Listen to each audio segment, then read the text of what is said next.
Vous souhaitez communiquer sur Puissance Télévisions et ainsi gagner en visibilité auprès des 22 000 téléspectateurs quotidiens de votre chaîne locale. Contactez notre régie publicitaire sans plus attendre, depuis notre site internet ou par téléphone au 03 25 09 49 80. Trouvez ainsi les solutions de publicité qui vous correspondent et qui saura toucher votre cible. Une femme sur 8 risque de développer un cancer du sein. L'information sur le dépistage précoce permet de sauver des milliers de vies et est essentielle. Alors Puissance Télévisions s'engage pour véhiculer ce message. Tous ensemble, restons vigilants.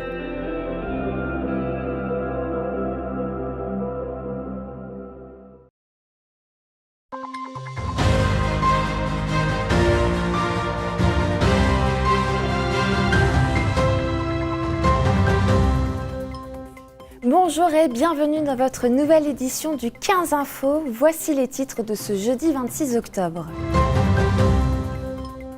Elisabeth Borne était en déplacement ce matin à Chaumont-ce-Moutier. La Première ministre s'est rendue à l'inauguration de l'école des drones de l'armée de terre que nous avons suivie.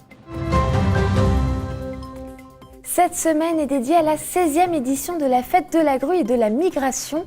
Organisée par le Lac du Der, cet événement permet d'en savoir plus sur cet oiseau emblématique et de pouvoir même les observer pour les plus chanceux.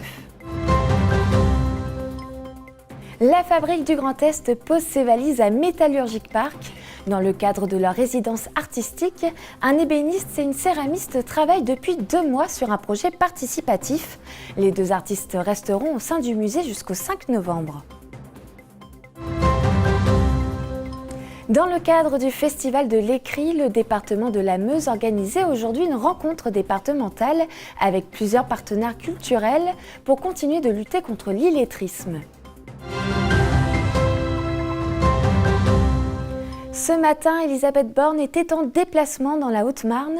Accompagnée du ministre des Armées Sébastien Lecornu, la Première ministre a inauguré l'école des drones de l'armée de terre au 61e régiment d'artillerie de Chaumont-ce-Moutier. Cette école permettra de former au mieux les futurs opérateurs de l'armée de terre et s'inscrit dans une politique de modernisation des moyens de défense des armées. Loïs Large revient sur cette visite ministérielle. Ce jeudi matin se tenait l'inauguration officielle de l'école des drones de l'armée de terre en présence de la Première ministre Elisabeth Borne et du ministre des Armées Sébastien Lecornu. Unique en France, cette école permettra de former au meilleur niveau les futurs opérateurs de l'armée de terre. L'ouverture de cette école est une promesse. Elle permettra de placer l'autonomie au cœur du fonctionnement opérationnel de nos armées. À chaque échelon du combat, et jusqu'au plus bas niveau tactique, des soldats formés pourront utiliser ces drones. Et grâce à la maîtrise de cette technologie, ils pourront innover, imaginer, prendre des initiatives avec un seul objectif, la réussite de la mission.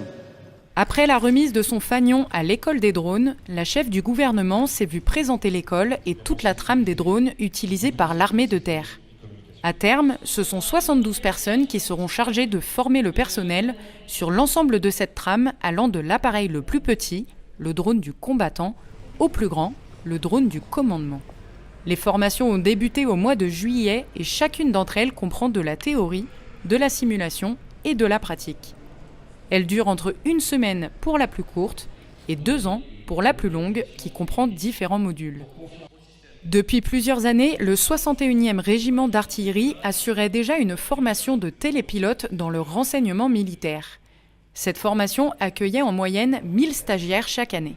On envisage une stagnation de ce volume. Pourquoi ? Puisqu'en fait l'école des drones, ce n'est pas que l'école. En fait, l'école des drones irrigue l'ensemble des formations de l'armée de terre en visant l'autonomisation de ces unités par la formation de référents instruction drone, qui sont formés pour conduire la formation des opérateurs drones au sein de leur régiment.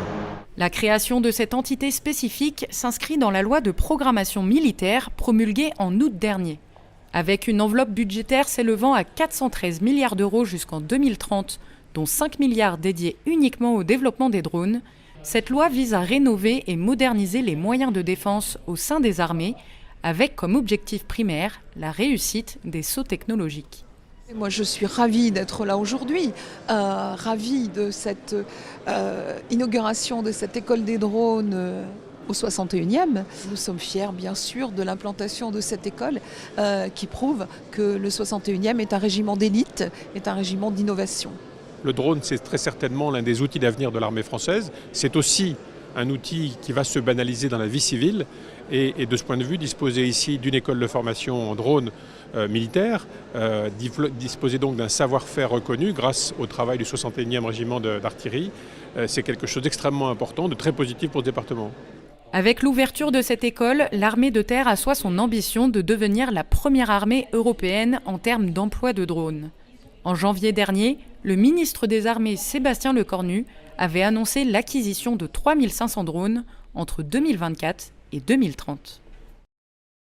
Vous les avez peut-être déjà aperçus dans le ciel. En cette période de migration, les grues sont de retour sur notre territoire. Grâce à la 16e édition de la fête de la grue et de la migration qui a commencé vendredi dernier, c'est l'occasion d'en savoir plus sur cet oiseau emblématique du lac du Der, mais aussi sur la faune locale. La journée d'hier était consacrée aux enfants avec diverses activités proposées sur le thème des Jeux Olympiques des animaux par la Ligue pour la protection des oiseaux Champagne-Ardenne. Retour sur cette journée avec Manon de Fontis.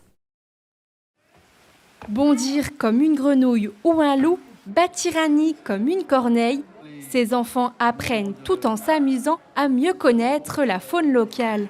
Gabriel, venu tout droit des Côtes d'Armor avec ses grands-parents, tente de construire en moins d'1 minute un nid avec ses morceaux de bois. J'essaye en train de faire un nid, mais c'est pas trop facile à faire, donc j'essaye, mais ça peut quand même se casser. C'est très intéressant, c'est ludique. Comme chaque année à l'occasion de la migration des grues cendrées vers le sud, la Ligue de protection des oiseaux Champagne-Ardenne, l'Office de tourisme du lac du Der en Champagne et leurs partenaires organisent la fête de la grue et de la migration pour célébrer la biodiversité locale. Depuis l'observatoire du site de Chantecoq, les petits comme les grands passionnés bravent la pluie pour tenter d'apercevoir l'oiseau emblématique du lac du Der. On a vu aussi les sarcelles, beaucoup d'oiseaux. Ouais. Et puis les canards, on oublie. Les canards. Il y a plein de canards. Après, bon, avec la pluie, c'est un peu loin pour bien différencier les espèces. La grue cendrée, quant à elle, est bien reconnaissable, notamment grâce à son cri et son vol en V. Les grues sont bien arrivées, on a toujours un petit peu peur qu'elles ne soient pas là, mais à chaque fois elles nous font le coup et elles viennent au bon moment. Et là, depuis hier, on en a 20 000 de plus, donc on peut penser qu'on est autour de 40 000 sur le lac. Donc c'est un chiffre qui est plus que correct pour les observer.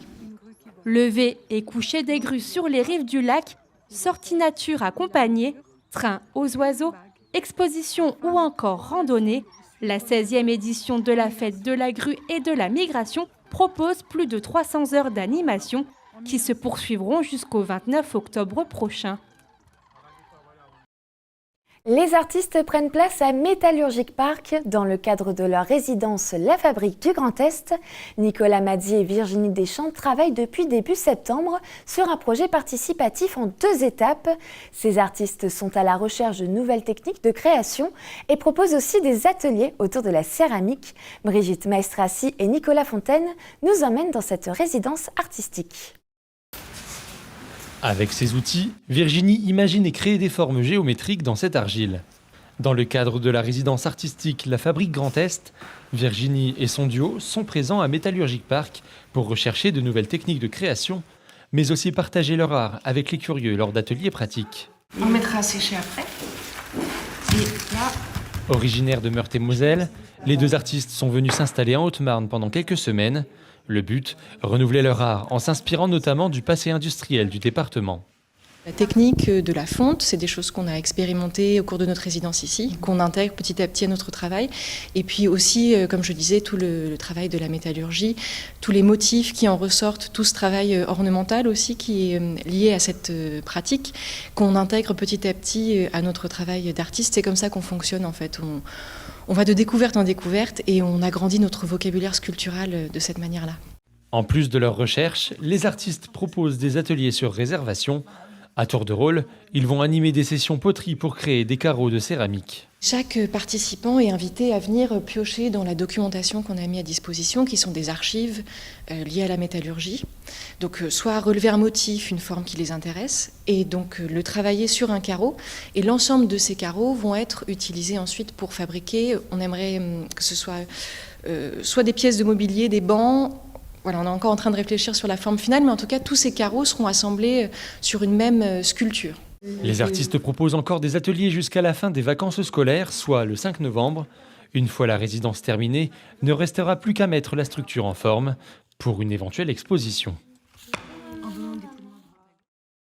L'hôtel du département de la Meuse a accueilli aujourd'hui les rencontres départementales du Festival de l'écrit, présent depuis 5 ans dans le département. Ce festival a pour but de faciliter l'accès à la langue de Molière et à la culture littéraire française afin de lutter contre l'illettrisme. Pendant toute la journée, les participants ont pu rencontrer des artistes ou des acteurs du monde de la culture et s'initier à des ateliers autour de l'écriture. Brigitte Maestrassi s'est rendue sur place. En France, plus de 2 millions de personnes sont en situation d'illettrisme. Pour lutter contre cette pathologie sociale, le département de la Meuse organise, avec une vingtaine de partenaires culturels, le Festival de l'écrit pour valoriser l'expression écrite. Lors de cette journée nommée rencontre départementale du festival, les participants vont pouvoir prendre part à 2 des 4 ateliers présentés. On valorise le patrimoine écrit, donc que nous on est allé chercher dans des documents qui sont stockés à la bibliothèque bénédictine de Saint-Miel. On a des images, on essaye de créer autour des images, d'inventer. Par exemple, il y avait l'idée d'inventer une histoire à un personnage, par exemple, créer une bestiole de toutes pièces avec des morceaux de gravure. Le Festival de l'écrit a vu le jour il y a plus de 20 ans à l'échelle nationale, mais est présent sur le département depuis maintenant 5 ans. En plus de lutter contre l'illettrisme, il permet aussi l'insertion par la culture. La culture est un moyen d'émancipation, un moyen d'imaginaire, quelles que soient les conditions dans lesquelles on vit. Et c'est important de le mettre en avant parce que c'est un préalable aussi pour souvent retrouver du travail et de s'insérer pleinement dans la société, d'être inclus dans la société meusienne et dans la société de tous les jours. Pendant 6 mois, auteurs, collectivités et bibliothèques se sont rendus dans des établissements spécialisés ou des centres pénitentiaires pour promouvoir la langue française. 56 participants ont ainsi produit des textes qu'ils présentent aujourd'hui.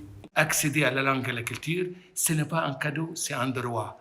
Et on a besoin aujourd'hui de pouvoir analyser, interpréter et de ne pas être manipulé. Et tout ceci passe par la langue. La langue est vecteur d'intégration sociale, culturelle et professionnelle.